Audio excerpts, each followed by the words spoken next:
My heart was heavy, and my soul was being torn apart by vague expectations. From time to time I had a feeling that I was already dead, just without realizing it, and had been thrown into hell. But really, instead of trying to get out of here, I'm spinning on a diabolic roundabout, and it goes faster and faster. I'm becoming more and more involved in the life of this world, of this camp. As if I had no past life, the real one. As if I was always interested in the opinions of others. Damn it, I never cared about it. Why right here? Why right now? I recalled the face of Lena in tears. Yeah, probably not the opinions of others, but her opinion was the one I cared about. I heard far footsteps, and after a while Olga Dmitrievna appeared. She looked at me for a few seconds, seemed like she was about to say something, but then just sighed, opened the door with her key and went in. I followed her. Shapeless shadows, blurry memories, fragments of feelings and emotions swirled in my head for a long time. For so long that after a while I couldn't tell where I was or what's happening to me. The only salvation was sleep.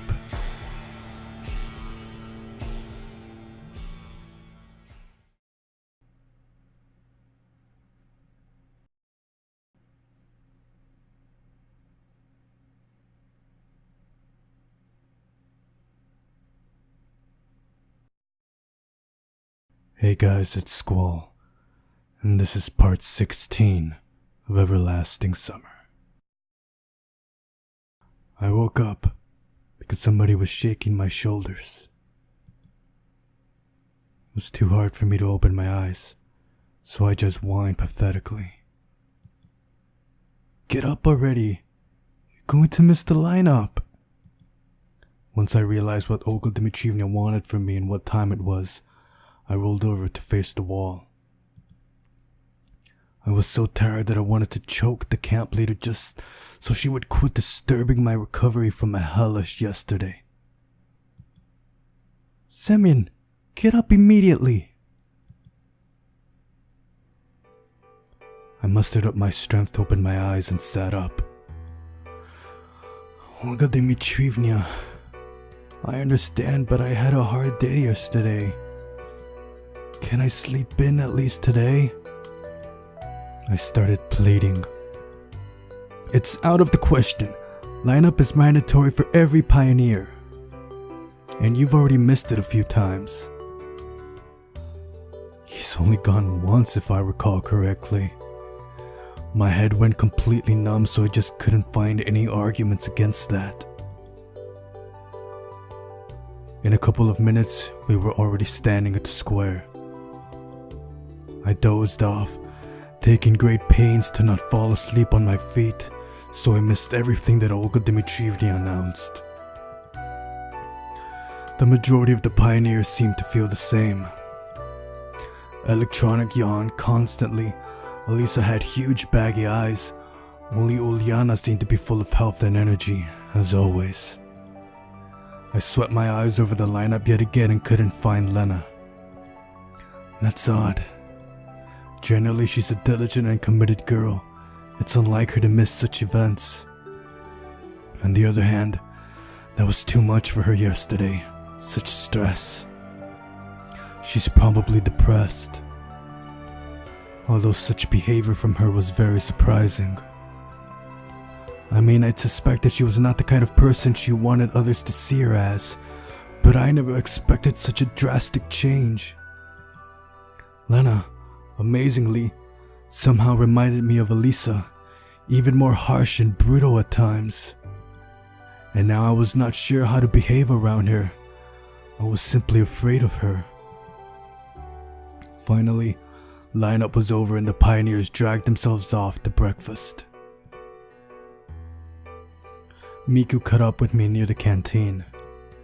Semyon, good morning. How did you sleep? Any dreams? How are you? Ready for breakfast? She as always blabbered without a break, adding a cute smile at the same time. I'm okay, I answered lazily. Today is quite gloomy, maybe because of the weather. It's quite dark, it may even rain, so yeah, everyone is sad and gloomy. I thought maybe something happened, but no one told me what. Can you imagine that? Something happened and everyone knows about it apart from me. I was sad about it, but then... Don't worry, you won't miss the end of the world. I delivered a snarky remark. Huh? It looked like she was so into her monologue that she was completely oblivious to everything around her. And if you're going to miss it somehow, I'll make sure to let you know. Nothing. Enjoy your meal. I marched to the canteen with a firm step to get my daily portion of fats, proteins, and carbohydrates. To my surprise, a seat in the far corner was free. I sat down and tried really hard to make a face that would let everyone know that there is really no need to come anywhere near me unless there was an emergency. That's my default face. I just wanted to sit alone and think. Moreover, keeping my mind off of other things was making me less sleepy. Hi, mind if I join you? I didn't notice Slavia standing there. Strange. Sure, I answered after hesitating for a second. Bad mood? A bit. Something happened? Not really. You don't have to tell me if you don't want to. There's nothing to tell you about. We kept eating in silence until I asked, "Where did you go last night?" Me? I just wanted to be alone for a while. That's not like you. I felt a bit more lively. Really? Maybe. It's also not often that you seem so gloomy. What are you talking about? He's always gloomy. No, she's not right. You're always gloomy. Even in the most unfavorable circumstances, I've always tried to have a positive outlook on things. Nope. If I recall, you were rolling on the grass your first day here because you couldn't figure out where to go. Not that I was an optimist. I just always tried not to feel too down. I don't agree with any of this. Keeping my previous life in mind, it's only natural. As soon as you let depression get a hold on you, the noose will start to look very appealing. Perhaps. When Slavia was done with her meal, I was still poking the porridge with my spoon. I'll be going. By the way, have you seen Lena? Nope. Why do you ask? I didn't see her at the morning lineup. That's odd, and that's not like her.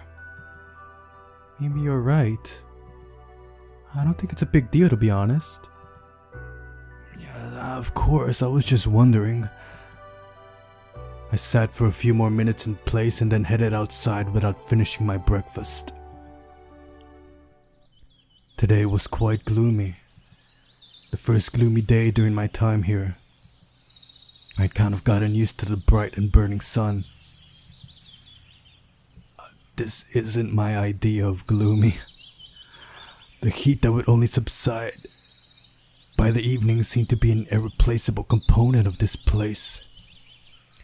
It looks like even here the weather changes after all. Almost like it's matching my mood.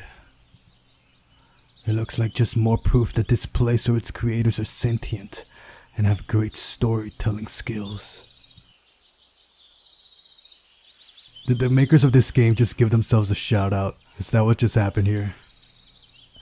Sometimes I really wanted to focus on a single theory of mine, concentrate on it, and forget about all others. Just to decide for myself that it's all done by aliens, or I'm in a parallel universe, or witchcraft or military experiments. Just to pick one and be done with it. To stop thinking about all possible explanations to this situation, constantly jumping from one to the other. Just to focus on a single one. But it's impossible. I have almost no facts about anything. Nothing extraordinary has happened to me here yet. Yeah, some odd things took place, but they can and do happen in the real world too. After yet another cycle of similar thoughts, I found myself at the bus stop of Route 410 and the gates of the camp, Sovyonok. No answers, no hints, no clues. I was walking wherever my legs were taking me.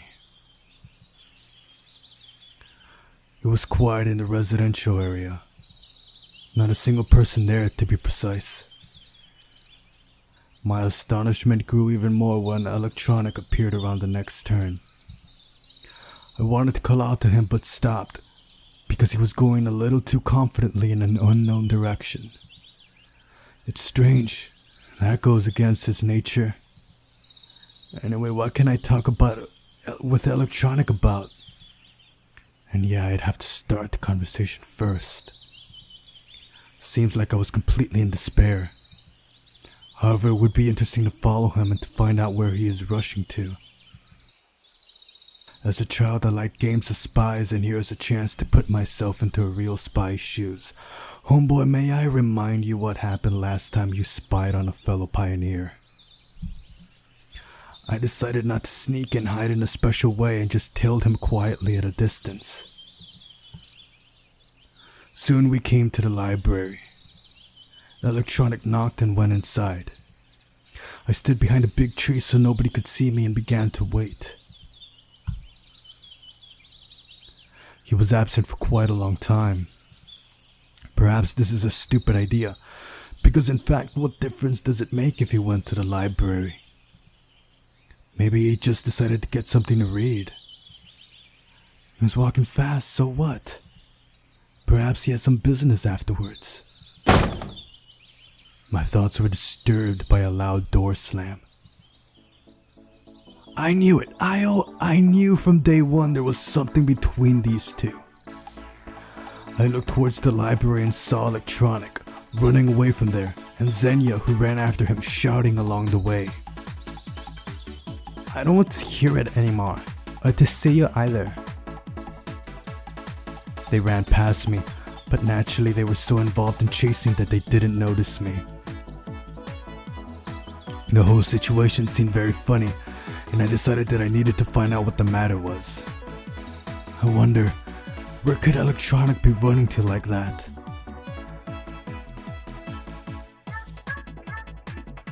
Don't make me choose.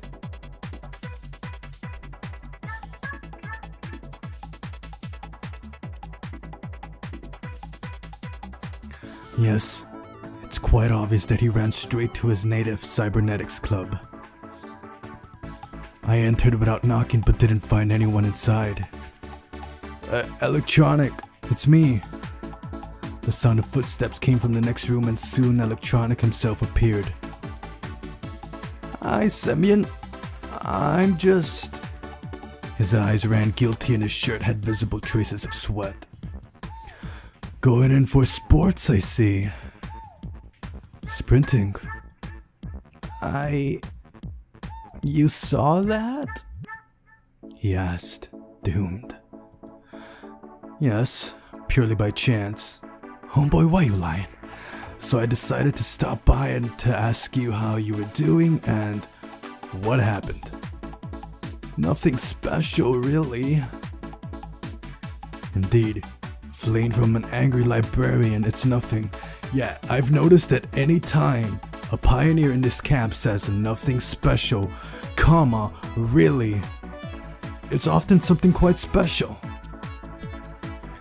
You can tell me. I smiled disarmingly. Really? And you won't tell? Of course, silent as the dead crossed my heart. It seems I exaggerated there a bit, but looks like it had convinced him. Okay. He took a deep breath, gathering strength. You know, I've liked Xenia since the first day.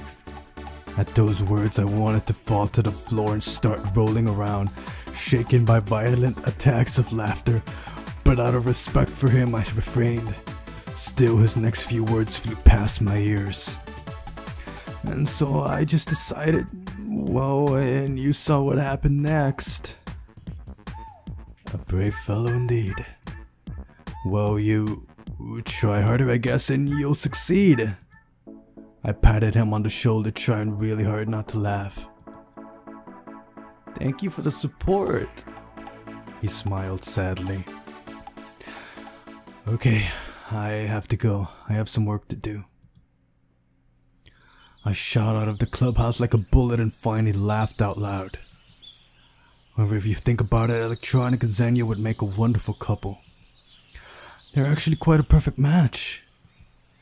It's strange that Xenia had rejected him. I was going towards the square thinking further about this episode. At the end of the day, Electronics is not such a simpleton. Just like that, he declared his love, even realizing the refusal will follow. Or on the contrary, it's because he's just as simple as an apple pie. Either way, you can feel the honesty and sincerity in his behavior. More complicated people would spend hours, days, months, years thinking about how to present this in a better way, what consequences it could have, and whether you should even bother. I would do so myself. No, rather, I have done so. But he just said it. Unsuccessfully, of course, but it could have also gone differently. These thoughts made me completely melancholy. Melancholy? So much that the lunch signal, usually so anticipated, didn't trigger any emotions at all. The canteen was chock full. It seems that the camp was slowly emerging from the morning depression. Maybe the sun that had come out from the clouds contributed to that. Or maybe something else that I'd missed while running after Electronic. Oh, are you hinting at something, game? Only the places next to Uliana and Elisa turned out to be free. I braced myself and started walking towards them. Eating was still a necessity. Can I sit with you? Oh, just sit down. Why are you so gloomy? It's just that you are too cheerful. I'm trying to maintain the energy balance in the universe. Uliana giggled. Oddly enough, the girls did not pay any attention to me and talked about their own concerns. At first I thought it was good, but then I started to think that they were just taking no notice of me. By the way, where is Lena? Because of all my thinking, I'd completely forgotten about her. I don't know, Elisa answered absently. Has she still not appeared? As you can see. I took a look around the canteen but didn't see her anywhere. And nobody's heard anything about her? Nope. Don't you find it strange? What's so strange? Maybe she is reading, maybe sleeping or something. Seems more like you're talking about yourself. It's none of your business, is it? Elisa interjected angrily. Well, if a person is missing, you weren't so worried when Shirk disappeared. And if I recall, neither were you. That's quite different. Yes, and why, I wonder? I had no answer and just blankly looked at Elisa before going back to my food. She did not insist on continuing the conversation. Lunch was over. I silently stood up and went out of the canteen without a goodbye.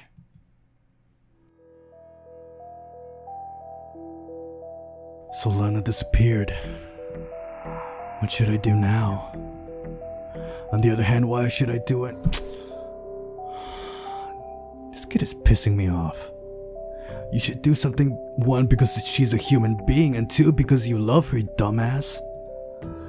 Why me? Because you're the protagonist. Where am I, and why am I here? Who are all these people? One cannot be absolutely sure whether Lena is what she seems. Perhaps all this doesn't even exist, so why should I worry? However, for me, now Lena is still the same Lena. The modest, quiet girl I met on the first day. And even her strange behavior could not affect my attitude towards her. In the end, it's not certain that I still exist. So while the world is logical, I have to play by its rules. I quickly went to the camp leader's cabin. Once inside, I saw Olga Dmitrievna lying in bed and reading a book. Yeah, she never does anything, does she? Do you know where Lena is? Nope. Why are you asking? She's nowhere to be found. She missed both breakfast and lunch. So what? Why does everyone why is that everyone's reaction?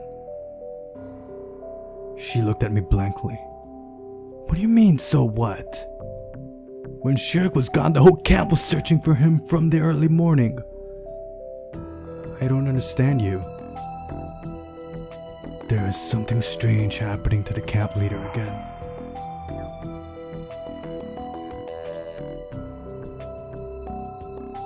Wait. She was behaving absolutely incomprehensibly illogically. Do you think it's normal? So where is she now? I don't know. Olga Dmitrievna replied calmly. Okay, if I'm taking long silent pauses, it's because I am genuinely shocked at her behavior right now. And I'm starting to wonder if somehow... Okay. This is too much. I started to lose my temper. Ask Miku. She is her roommate after all. And that was a good idea, because obviously I would get no more answers here. I went outside, slammed the door, went to look for Miku's and Lena's cabin. It was nice that the orchestra girl had told me before where she lives, which is why I was at the door of their cabin a minute later. I should have knocked, but for some reason I couldn't. After a few deep breaths, I knocked on the door several times. Come in. I heard a familiar voice. Hi. Do you know where Lena is? No. I haven't seen her today. You're looking for her, right? Don't you think it's strange? By that time, I started suspecting everybody of hiding information about Lena's location, of conspiracy, of involvement in me being here, of Kennedy's assassination, and of hundreds of other terrible things.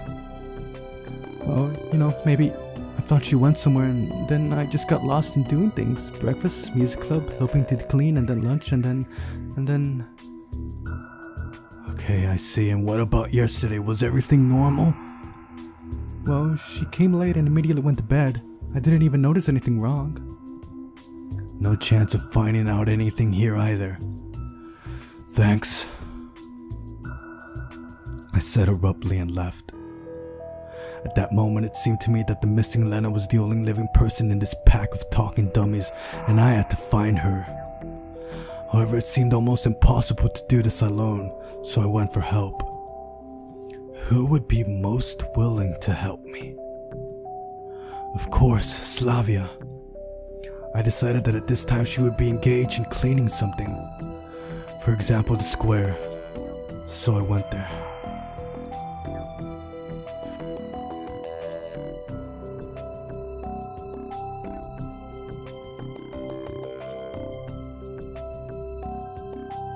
My sixth sense didn't let me down. Hey, have you seen Lena? No, why are you asking? Nobody's seen her since this morning. She was absent during breakfast as well as during lunch. Strange. I also think this is, to put it mildly, strange. Can you help me find her? Oh, sorry. Maybe later? I've got cleaning here to finish. It was like a lightning strike. It took a few awkward steps back and ran away from this place.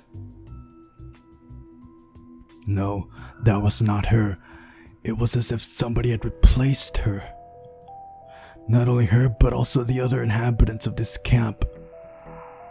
What is happening? The strangest thing is that it doesn't have to do anything with me, but with Lena.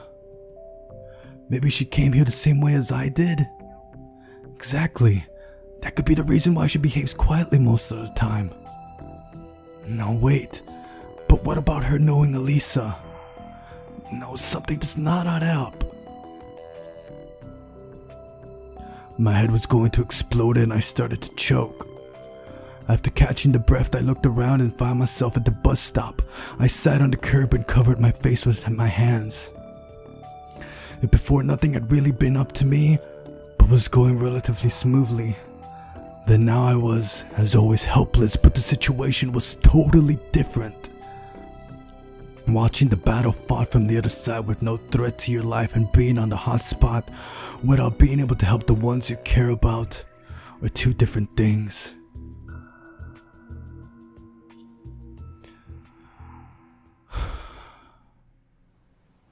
I was just sitting. Time passed and the sun began to fall. Probably dinner has already started. Although what's the difference? I still don't want to eat. I stood up and trudged back to the camp on rubber legs. As always, the only thing left is to wait. I decided to go to the beach. While everybody was at dinner, I could sit quietly and think there. Though what could I think about? Enough, maybe? However, my expectations were ruined. On the beach I met Xenia, which greatly surprised me. You also come here? She looked at me from behind her glasses. You think that I'm not a human being? No, I don't mean that. Then what do you mean? Nothing. By the way, have you seen Lena? No. I see. What do you want from her? Nobody's seen her since yesterday evening. Do you think that somebody could get lost in this camp? She laughed loudly. Sure, succeeded. That was a special case. Those guys are two peas in a pod. You never know what to expect from them. I immediately remembered the morning incident. Tell me, why were you chasing electronic this morning? Xenia got uncomfortable. It's none of your business. Just asking. Because he is a fool. She turned away after these words. Maybe you shouldn't be so strict towards him. Even to me, it wasn't clear whether I'm defending electronic or just keeping the conversation going. Well, we're already at 30 minutes? But we haven't found Lena. Then how else should I treat him? Well, give him a chance. You know, such an act requires lots of courage. You say it as if it's something special, some kind of achievement. Would you be able to do that yourself? I've thought and answered after a while. I don't know. I haven't had the right moment yet. I hope you'll have it soon. Xenia said rudely and walked towards the canteen. I sat down on the sand and thought. True that. Electronic was able to say it, but can I do the same thing? That is the question, a big question. If I got the right moment, but which and when? It's always easy to think about something ephemeral, to get ready for dozens of possible situations, to predict the following events from many steps ahead. But most of the time it all goes differently. Even a small event is enough to ruin all your plans. Chaos theory. And if you're not ready to do it at any time, whenever, under any circumstances, if you are ready only when everything is exactly as you had expected, it's unlikely you'd ever get anything worthwhile. Therefore, the only correct answer to Xenia's question was no. Not an ambiguous, uncertain, half-hearted, or forced answer. Just no. There is only a simple yes and a simple no. It's always been hard for me to understand that. Between these two extremes, I always worked in a great number of different answers like maybe, perhaps, probably, if, and not sure, but I will try.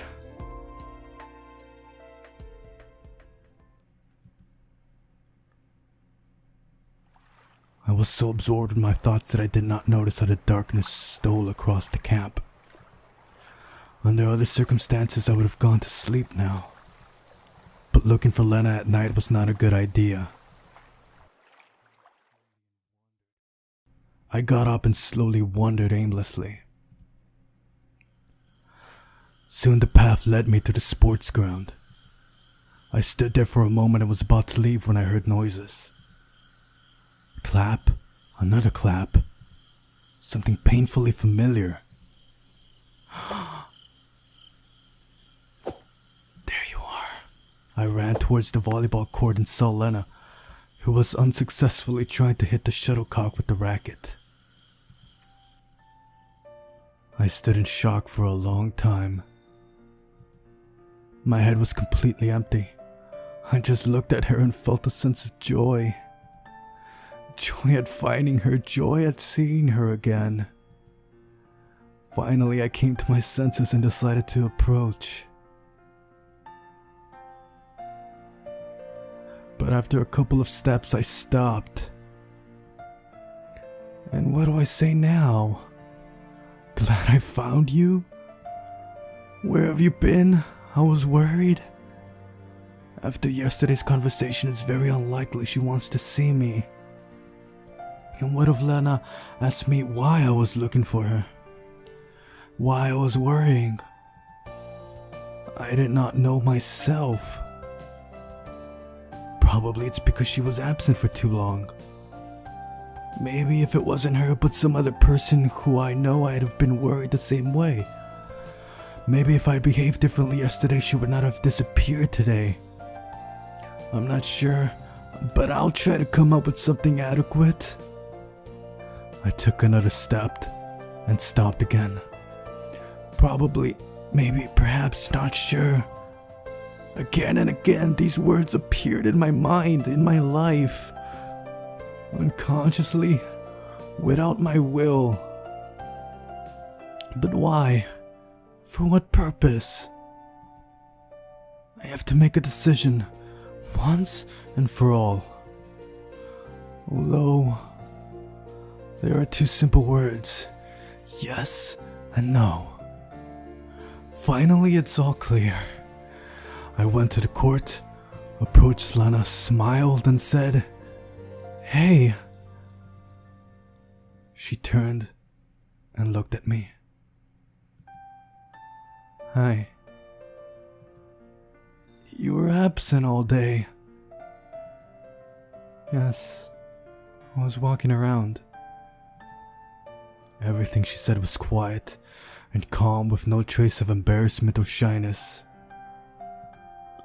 With no emotions at all, in fact.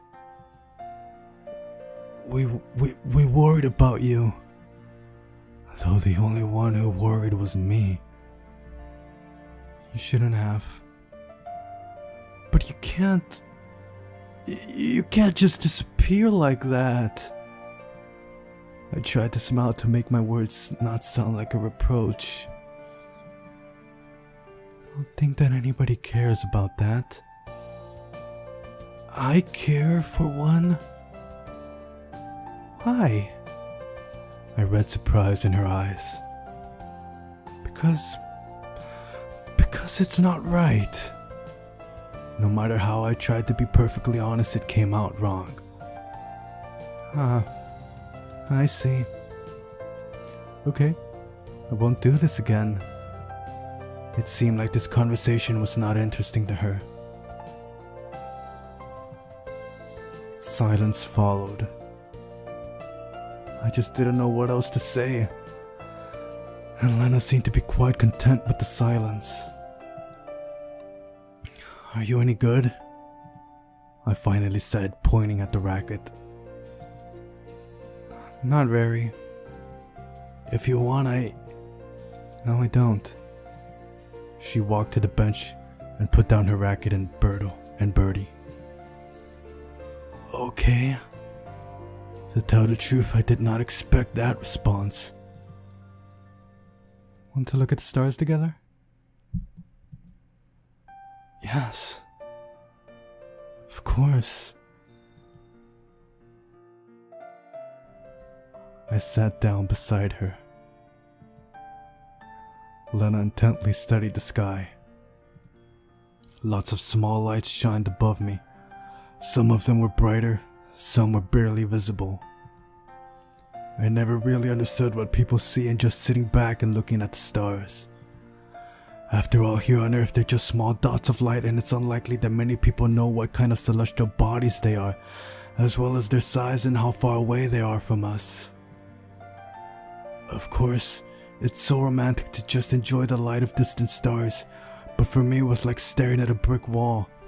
It also has its potholes, unevenness in the brickwork, patterns on the stones. A stellar sky in miniature. So what do you see there?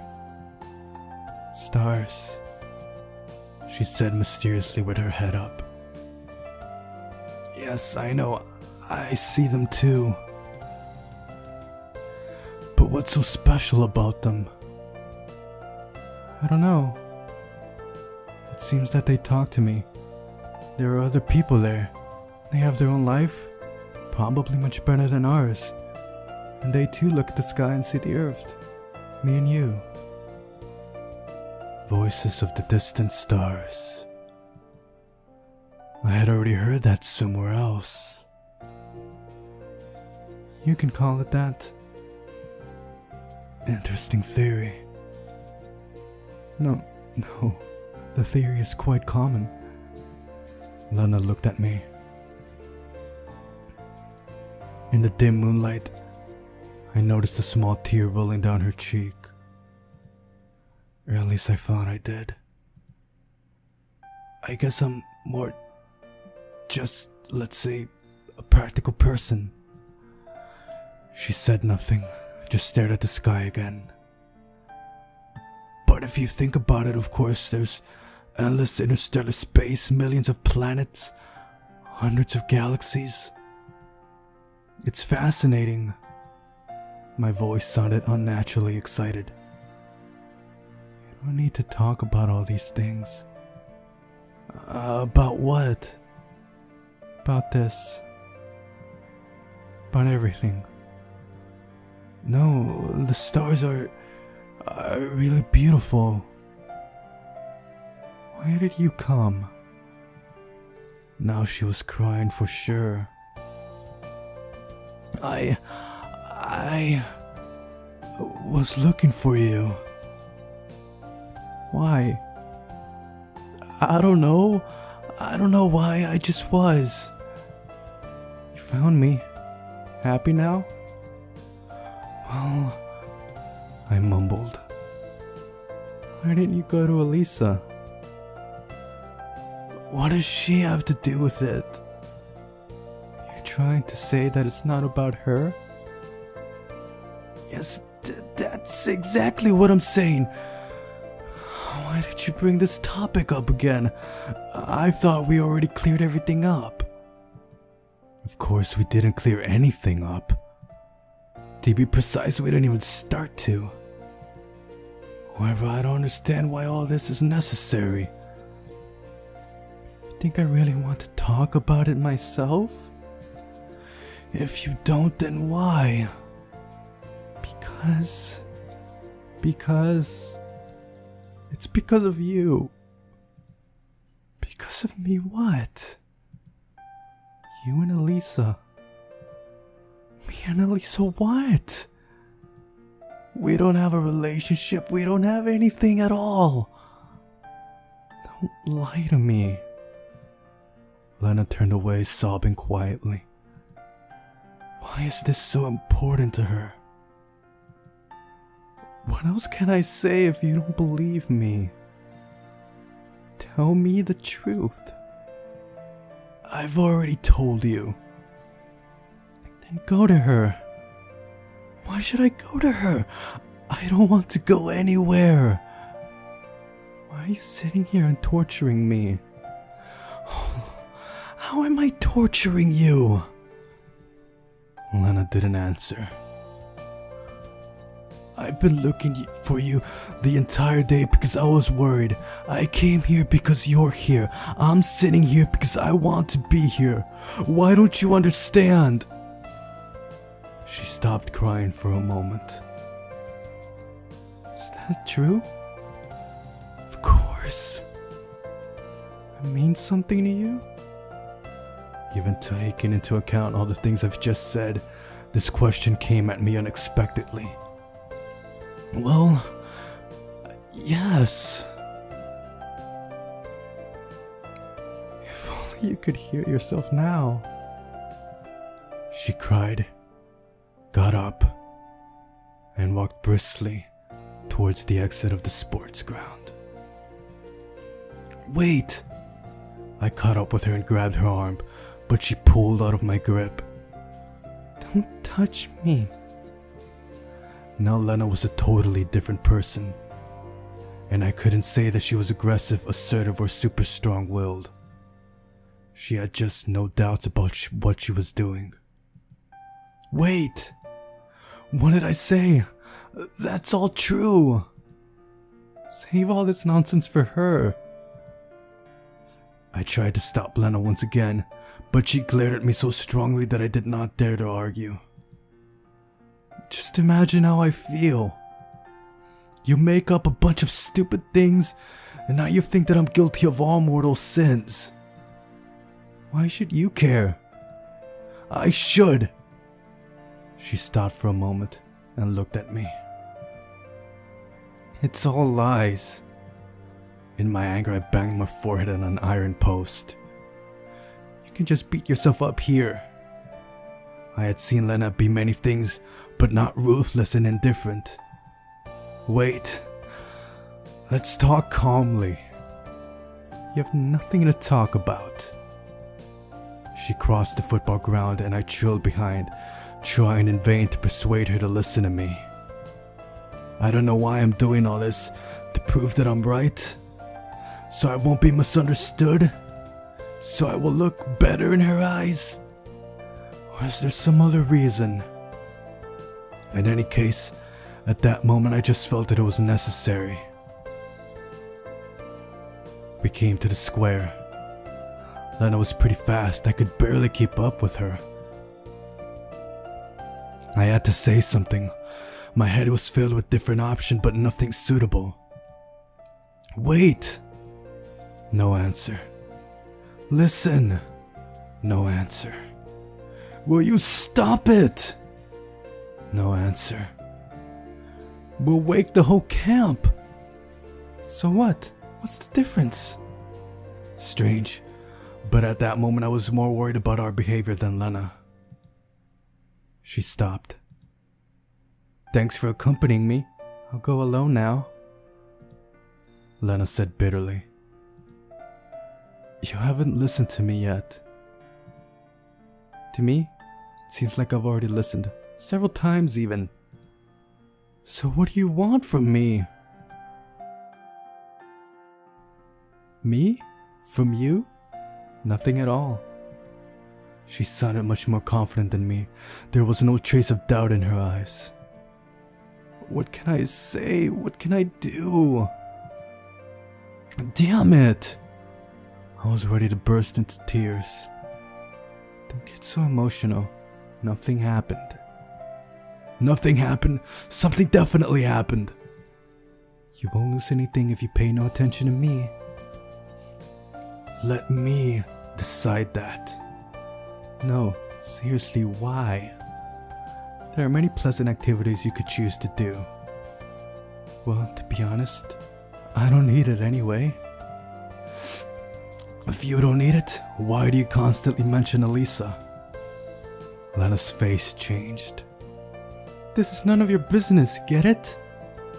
No, now it's my business. She looked at me as if she was ready to kill. Why are you bothering me? You have her, so go to her. She won't refuse you, I assure you. Lena started screaming, her hair disheveled, her face flushed, and her eyes bloodshot. Calm down, I won't go to her. Why would you even think so? Just see, I'm here now, and I'm not going anywhere. She seemed to calm down a bit. What's going on here? I turned around and saw Lisa lazily chewing a bun. In the wrong place at the wrong time. The situation is a perfect example.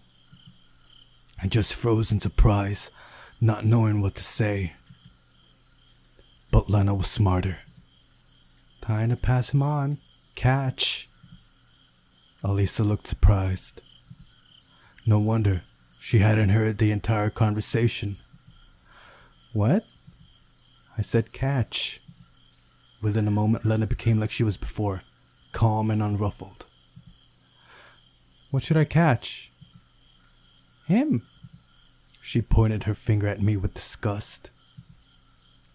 He complains about how he loves you, how he cannot live without you, and stuff like that.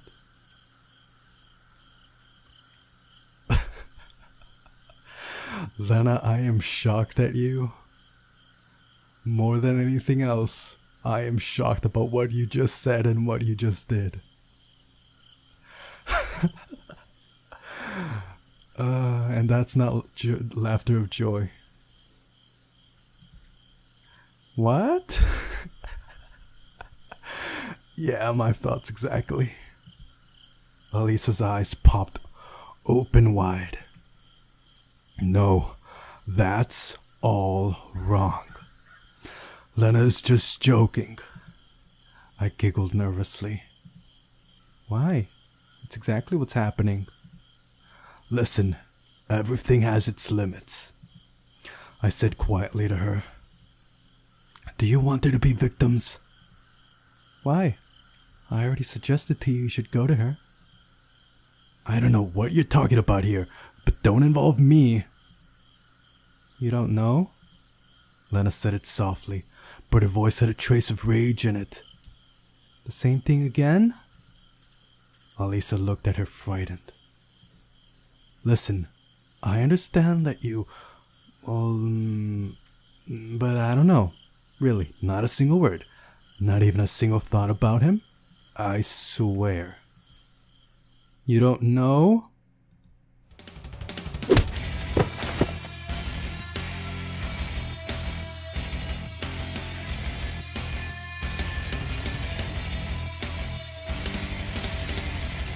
Oh my gosh.